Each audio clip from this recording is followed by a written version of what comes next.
terkait perkembangan kasus Masjid Sriwijaya Pak, bisa dijelaskan sedikit sejauh ini sudah sampai mana? Untuk penyelidikan kasus Sriwijaya itu untuk yang 2 tersangka masih dalam posisi penyidikan.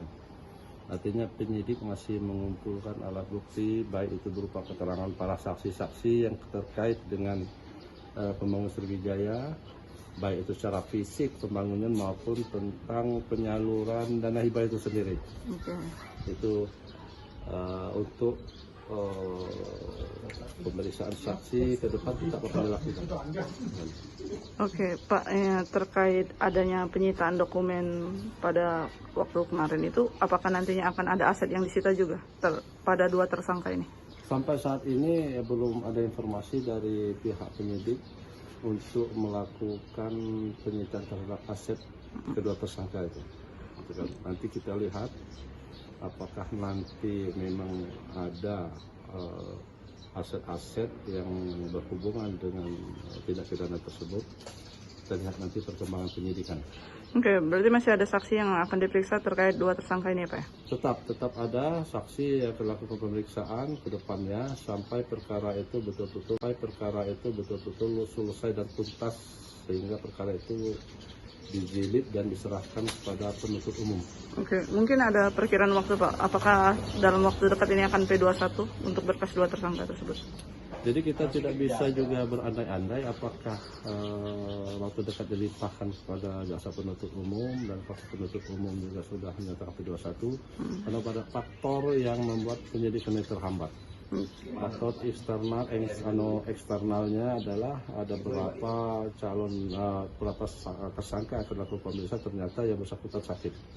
Artinya kalau mereka terpapar oleh COVID-19, maka isoman pasti 14 hari. Artinya logis perkiraan kita bahwa ada 14 hari sudah tertunda. Belum lagi saksi-saksi yang lain. Artinya semua itu bisa saja terjadi dan tidak menutup kemungkinan. Selaku saksi, tersangka, bahkan bisa saja nanti aparat kita juga yang bisa terpapar. Oke. Ya. Pak, terkait izin yang disampaikan oleh kuasa hukum Ahmad Nasuhi terkait kesehatannya itu, pembantaran apakah akan diberikan izin atau bagaimana Pak sejauh ini Pak? Nah, yang pertama saya juga belum melihat tentang permohonan tersebut. Namun secara umum silahkan mereka mengajukan pembantaran, namun tentu punya syarat-syarat tertentu. Artinya penyidik akan menilai nanti apakah pengajuan pembantaran itu sudah termasuk kriteria yang dibenarkan oleh peraturan perundang-undangan. Artinya suatu penyakit akan berdampak tidak baik kalau melakukan penahanan. Tidak hanya sekedar sakit-sakit saja kan, kalau perlu pilek ya biasa itu, gitu kan?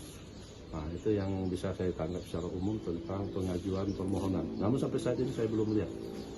Dan nanti kita cek penyidik yang punya kewenangan mengabulkan atau tidak. Oke Pak, makasih Pak. Kak, terkait ini loh Kak, penggeledahan atau penyitaan aset sejauh ini mungkin ada kabar akan disita atau bagaimana Kak? Kemarin kan cuma dokumen. Kalau sepanjang yang kami ketahui juga itu dokumen. Kalau mengenai sita mengenai aset, kami belum ini ya. Dan kemudian mengenai aset kan dari pemberkasan yang ada, pada waktu BAP diklaimkan sebagai tersangka itu sangat jelas tuh. Tidak ada rangkaian uang-uang itu masuk ataupun diterima ke klien kami.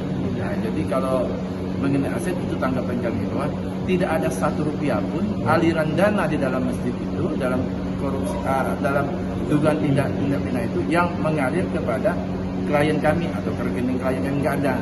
Kalau dari dakwaan JPU karena proposal tidak diverifikasi itu. Ya. Kalau penyalahan bulan wewenang bagaimana?